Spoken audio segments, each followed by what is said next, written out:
Hey, in the point of view of most people who understand anything about racism, if you were born, raised, and educated in the United States of America, if you weren't a racist, you'd be a miracle. You don't look like a miracle to me.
In the point of view of most people who understand anything about racism, if you were born, raised, and educated in the United States of America, if you weren't a racist, you'd be a miracle. You don't look like a miracle to me. Other countries don't have racism. Other countries do have racism. Absolutely, other countries have America racism. this, America that. We're born in a racist society. That's fine and dandy. But what I'm getting from you is that we're the only ones that are racist. Did I say that?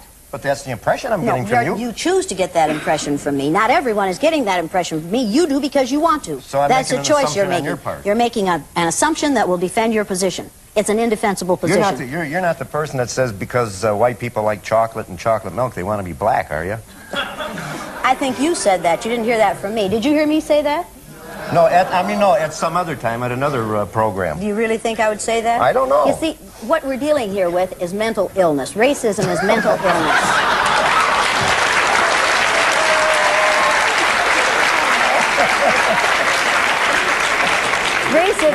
Racism was defined by the President's Joint Council on Mental Health in Children in 1959 as being the #1 mental health problem among children in the United States. And they didn't say among black children. They said among children. I agree. If you judge other people by the color of their skin, by the amount of a chemical in their skin, you have a mental problem. You are not dealing well with reality. Welcome to this week's episode of KLPC Presents Study the Greats. I'm your host, Kik Nice, and this week we'll be showcasing Jane Elliot. Jane Elliot was a teacher, a lecturer, and civil rights advocate who did her most brilliant work in the late 60s and early 70s after the assassination of Dr. Martin Luther King Jr. She took her students on a journey to show them the privilege that they enjoyed and actually allowed them to experience what minorities feel on a day-to-day basis. Jane Elliot stood out from her contemporaries and peers by the way she viewed racism as a worldwide system that was indoctrinated into children at an early age. Jane Elliot regularly did demonstrations that showed that the maps that we commonly use were drawn up in an erroneous manner. It showed that European nations and nations that were north of the equator were actually depicted in a way that made people think that they had more landmass when actually they didn't. And the places where brown and black people came were usually drawn at a smaller scale.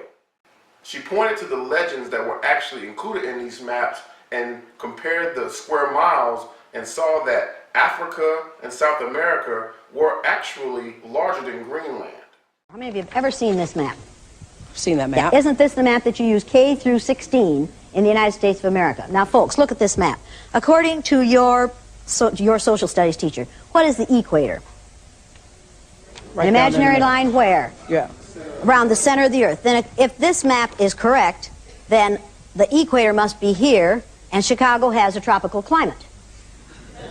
Now, folks, this is the map that we use in the schools. Look where the United States is, in the middle of the world, right?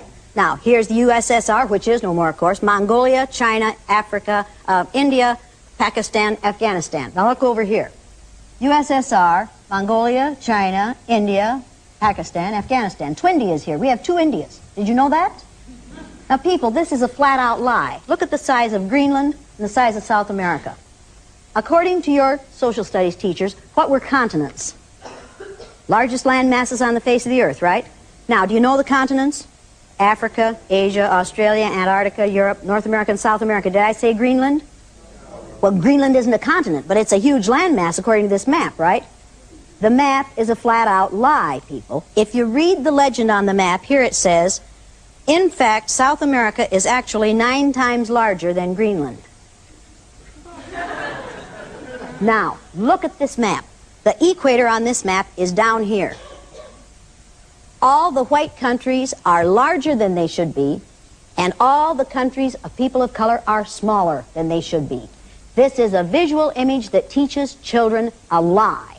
In order to make this map anywhere near accurate, you have to take this over here and put it here like this. Now, well, can somebody hold that? Can you hold that down there, somebody? Are you a somebody? Sally is a somebody. Okay, yeah. Sally's a somebody. There. Now, take a look at the difference. Does that give you a different visual image of the importance of the United States? People, the way you use things like this, teaching aids like this, are what make you and I racist.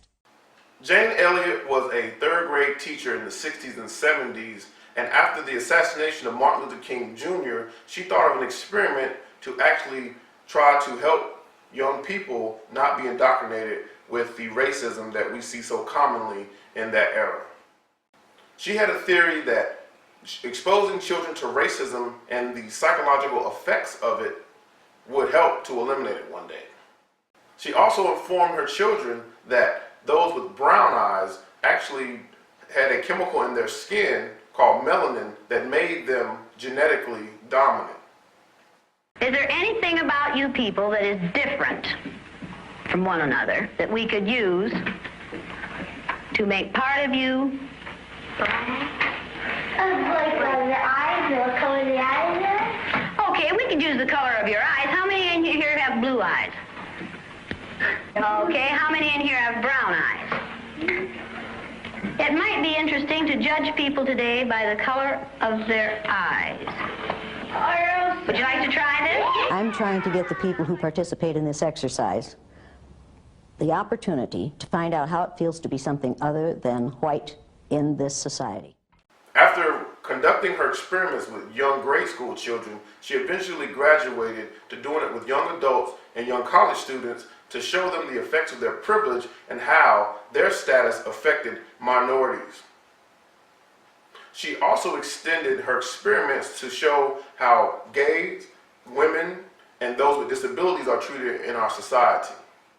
I consider this exercise an injection of the live virus of racism. If you've been through this exercise, the next time you see racist behaviors, sexist behaviors, homophobic behaviors, ethnocentric behaviors, ageist behaviors, maybe you will say to yourself, wait a minute, I had that for one morning. I'm never going to allow that to happen in my presence again without responding to it negatively. I'm Jane Elliot. I'm your resident bitch for the day, and make no mistake about that. That's exactly what this is about. I do this in a mean, nasty way because racism, sexism, ageism, homophobia, ethnocentrism are mean and nasty. Today, I am here because I have been asked to do an exercise in discrimination based on eye color. Now, the purpose of this exercise is to give these nice, blue-eyed white kids the opportunity to spend about an hour and a half to 2 hours on the receiving end of the treatment which we mete out to people of color on a daily basis in this country. They're in a blue-eyed holding room right now. They are not eating, they are not drinking. There are 3 chairs in there for 12 people. We're going to bring these people in here. You're going to treat them as though they're inferior, because they are inferior. Everybody understand that? They're not going to learn because they can't learn, and because we're going to set it up so they can't learn. And if they succeed, who has failed? We have. Do you people want to fail? No. If they get power, who loses power? We do. Do you want to lose power? No. For 400 years in this country, we've been basing our judgment of people on the color of their skin. Eye color and skin color are caused by the same chemical, melanin. If you have a lot of melanin in your hair, your skin, and your eyes, you have very dark hair, very dark eyes, and very dark skin. If you have only a little melanin in your skin, your hair, and your eyes, you have light skin, light hair, and light eyes. These people all have too little melanin in their eyes. So obviously, they aren't as smart as we are. We're going to accuse them of not being as smart as we are. We're going to accuse them of not being as clean as we are. We're going to lower our expectations for them. We're going to force them to live down to our expectations of them. And when they do, we're going to blame their inability to perform on the color of their eyes. Now, in order to get them into their adult ego state, we're going to try to teach them the listening skills. Now, what do we call men that we want to keep in their childlike state? Boy. We're going to call these males boy. You're not going to use their given name. You're going to call them boy. Or you're going to call them bluey. Or you're going to call them fool. Now, people, what do we call women besides chicks? Honey, baby, gal, doll face, doll, dumpling. That's the catering band. All right. That means all food's here. Means it's either all here or they packed it up. You do that. You can't not feed us. We are going to give them no respect. How many of you have friends in that group? Let me put it this way. How many of you used to have friends in that group? Because some of these people are going to leave here very angry. Because they choose to be angry. And if they say to you, that made me mad, and I'll never forgive you for that, you need to say to them, you had it for 2.5 hours one day. One day in your life, you had it for 2.5 hours, and you're still angry about it. How often? How often have you been discriminated against on the basis of the color of your skin? Number of days? More than once in your lifetime? Oh yeah. More than 2.5 hours in your lifetime? Since the day I was born. Since the day you were born. Has it happened to you recently? What? Let's see, can you do something? Like, yeah, this. See what he says. Cover up the, just the square. Can you put the chairs back the way they were? Put the chairs back the way they were.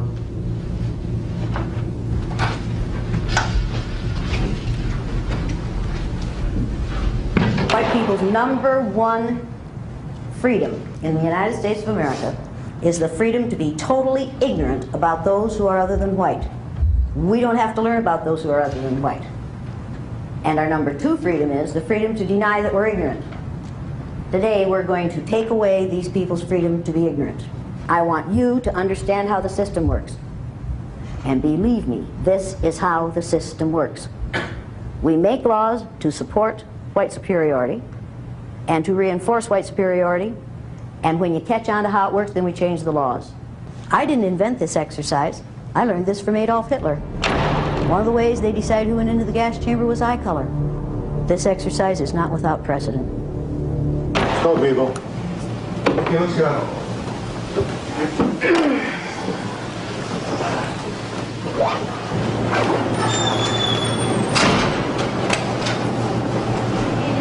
Now look at this, watch him. Should we just sit anywhere? Look at him. Should we just sit anywhere? Should we just sit anywhere?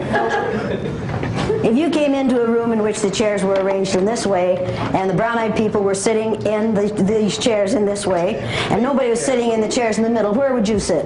In the middle. That would make sense to me. Would it make sense to you? Where are you going? Get in the blue-eyed section. The blue-eyed section is in the middle of the room. Get there.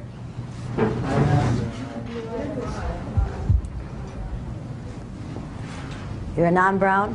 As far as I'm concerned, you're a bluey. Now, this one giggling, what do you know about him? It's because he's ignorant. What else do you know about him? He has a little child's ego state, isn't he? Get up here and sit down on the floor. You too, get up here and sit down on the floor.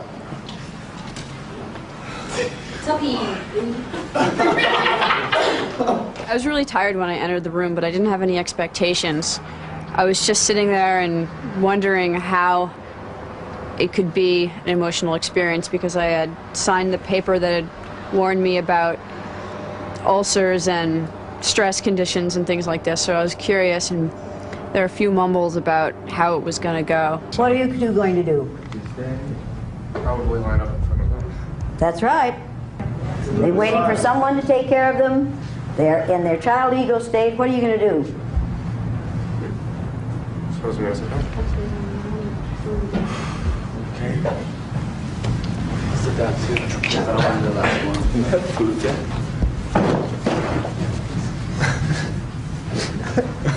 What do you do? What do you say when you walk in front of someone? Excuse me. Try it. Okay. Excuse me. Certainly. Thank you. I don't think anybody really knew what was going to happen. Nobody told us ahead of time. They just told us to show up at a certain time. It didn't take very long before intimidation set in, and before my buttons were pushed. Now, while I've been talking, some of you have been sitting there reading the signs. I'm not going to put up with that any longer. So you in the back row, stand up and read the first sign on that wall back there. Only brown eyes need apply. Read it so we can hear you. Only brown eyes need apply. Next. Stand up and read the next sign. Oh, watch this one. Watch this one, please. Watch this. Sit down again and then stand up for us. Stand up. That's better. Now, read the next sign. Blue eyes shouldn't hold political office. Next. Why can't a blue eye be more like a brown? Read it again. Get it right this time. Why can't a blue eye be more like a brown? Read it again. Get it right this time. Pronounce each one of those words correctly as they're written. Why can't a blue eye be more like a brown? What's the word in front of blue? A. That's the letter A. What word is that? Read it over and get it right. Why can't a blue eye be more like a brown? Now, practice one more time. Why can't a blue eye be more like a brown? Next. Louis, don't let Oh, look at this. Did I tell you it was fun to watch blue-eyed people? Next. I'm not prejudiced. Some of my best friends are blue-eyed. How many of you have ever heard that one before in another form? Oh, yes. Favorite claim of liberals, right? I'm not prejudiced. Some of my best friends are black. Has any person ever said to you, any good liberal person ever said to you, when I see you, I don't see you black? Every day! Every damn day! How many of you have had that experience?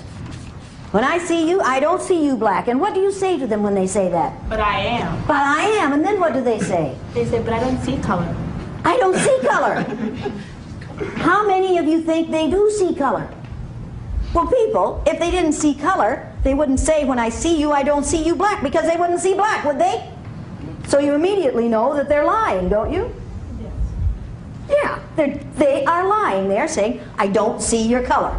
You can't say, I don't see color, because then you'd be saying in black and white.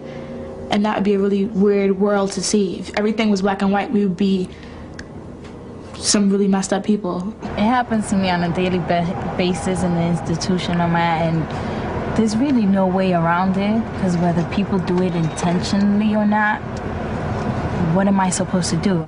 You don't have to take that. And I take it you don't take it. Good for you. Good for you, because as long as you say, oh, thank you. And do you know black people who would say, oh, thank you? Yes. How many of you know black people who would say, oh, thanks. I'm glad you don't see me black. I'm glad you don't see my color. Your skin is only the largest organ on your body, right? Probably the part of the exercise I had the most trouble with was when I was forced to realize that I have something that I didn't want to give up, that I'm in a position that other people aren't in. You know, there are other people in my position, but not everybody has that, and that it's not fair for me to protect that. On the day these white kids are in this exercise, they see themselves as other people see them for the first time in their lives. Do you know the physical aspects of the listening skills? Afraid not. You're afraid not? What about you? Definitely not. Definitely not. What about you? A bit. A bit? Yes. A bit? Yes. Well, tell me what the bit is that you know. The bit that I know is that you stand up straight, you look at the person who's speaking, and you pay attention to what they're saying. What if you're sitting down? I am sitting down. Then you can't listen, right? Yeah, you can listen by sitting down. Oh, you just said you stand up straight? I said you sit up straight. Did she say you sit up straight, or did she say you stand up straight? Is this a universal problem with blue-eyed people? You have a paper and pencil with you? No. Do you? Over in my bag, maybe. Over in your bag? Yes. Why is it in your bag? Because that's where I keep it. That's where you keep it. When I'm Why not did you put using your it. paper and pencil over there? Because I did not know when I was going to be needing it. You came to a learning experience, right? Yes. Did you ever go to a learning experience before? Yes. Did you ever take notes? Yes. What did you use? I used a paper and pencil. Paper and pencil. And did you keep it with you so that you could take notes? Yes. Yes. Why didn't you do that this time? Because I was not planning on taking notes. You weren't planning on taking notes? You No. think you can remember everything that's going to be done in here and said in here? Not word for word. Not word for word, so what should you have done? I Probably, she's going to say, I probably should have done it. What should you have done? should have brought my paper and pencil over here and kept it with me That's the entire right. time. That's right. You're acting angry. I am angry. What are you angry about? I'm angry that you're yelling at me. Do you hear me yelling? This is yelling! Have I done that yet? Okay, you're using a stern voice and Are it's making me angry. you defining me? No, I am not defining Is she you. defining me? Does she say I'm yelling when I'm not? Perception is everything. Do you feel like I'm yelling at you? Yes. Yes, why? Because you're using a stern voice. A stern... Honey, it isn't my fault you're stupid. Would you like me Now, to go get my paper and pencil? I wouldn't like you in any way, shape, or form. Okay, then that's fine. Let's get that understood here. Okay. This isn't a matter of whether I like you or not. Repeat after me. One hen. One hand. One hen, two... Not hand. Hen. Hen. Hen. Lays eggs. One hen. One hen. One hen, two ducks. One hen, two ducks. One hen, two ducks, three squawking geese. One hen, two ducks, three squawking geese. One hen, two ducks, three squawking geese, four limerick oysters. One hen, two ducks, three squawking geese, four Hemerick oysters. Hemerick oysters? I'm sorry. Limerick oysters. Limerick oysters. One hen, two ducks, three squawking geese, four limerick oysters, five corpulent porpoises. You can remember everything, honey. No, This I isn't can't. hard for you. Go for it. One hen, two ducks, three squawking geese, four Limerick oysters, five, I forget the other one. Sorry. So maybe you would have been better off if you could have taken notes for this, right? I do not find the need to take notes for that. I'm going to ask you to remember this for the rest of this time. Next one. 6 pairs of Darnell Varsies tweezers. Start with 1. One hen, two ducks, three squawking geese, four Limerick oysters, five, I do not know, six, I forget. You're going to have to know this. I'm going to keep testing you on this. What would be a good idea for you to have? Paper and pencil. Paper and pencil. Therein lies the beginning of wisdom. Now, 7,000 Macedonians in full battle array. Start from 1. There was no other numbers other than 1, 2, 3, 4. Start with 1. 1. Hen. 2 ducks. 3 squawking geese. 4 Limerick oysters. 5, I still don't remember that number. 6, I still don't remember that. And 7,000, whatever you said. I'm sorry. 8 brass monkeys from the ancient sacred crypts of Egypt. Start with 1. Do you wish you had a paper and pencil? No. Do you think you're going to need one if I keep testing you on that? Yes. Then are you going to wish you had a paper and pencil? Yes. Yes. So in the future, what are you going to do when you go to a learning situation? Bring a paper and pencil. And keep it with Me. you. Did you learn anything? Yes. Do you appreciate what you just learned? Yes. Did you like the way it was taught? No. No. Any of the rest of you ever taught in that fashion?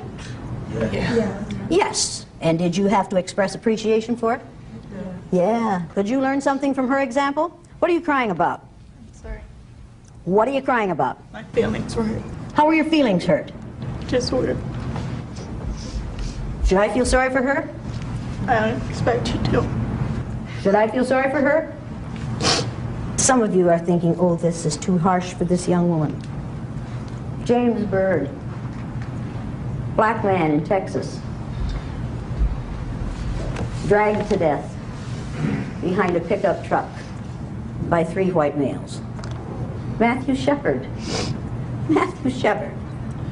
young man about you're a little younger than you are, had the misfortune to be born gay, beaten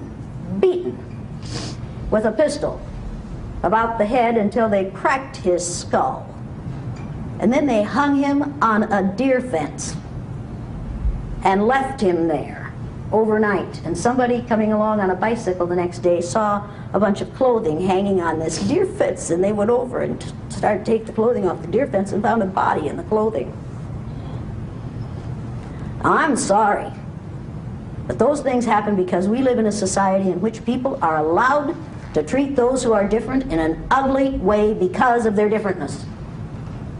I cannot shed tears for a young white female in this exercise who knows that this is an exercise, who knows that it's temporary, who knows that she's getting a college credit, 1 hour of credit for being here. I'm sorry. I have to save my sympathy and my empathy for those who go through something much worse than this every day of their lives. After doing these experiments for over 30 years, she says she regularly ran into people who remembered her from that one traumatic experience of dealing with being a minority for less than 2 hours. Thank you for tuning in this week to KLPC Presents Study the Greats. I'm your host, Kik Nice, and this week we showcase Jane Elliot and her famous blue-eyed, brown-eyed experiment. We also went over her idea that maps were skewed to project white supremacy and inferiority in places where brown and black people originated. She also showed that certain places where Europeans originated from were given larger representations on maps to project an air of superiority over places where brown and black people originated. Jane Elliot was a pioneer in her day, and to this day, she has helped to more aptly redefine what white privilege means to those who are oblivious to it. She held a mirror up to certain people to let them know that their lot in life wasn't always due to their hard work, and someone else's misfortune wasn't because of their being lazy or anything like that. Sometimes it's a circumstance of how you were born, your race, and the environment that you were brought up in. Hope to see you next week. Okay, everybody is prejudiced. Everybody is prejudiced. And I think the reason why people say, white people in particular say, I'm not prejudiced, is because they're afraid somehow then they're going to be judged because they are prejudiced. I think that if at least the country could just tell the truth about ourselves, if you could just say, yes, if you have to recognize that you are prejudiced before you can begin to change it. But tune in, KLN.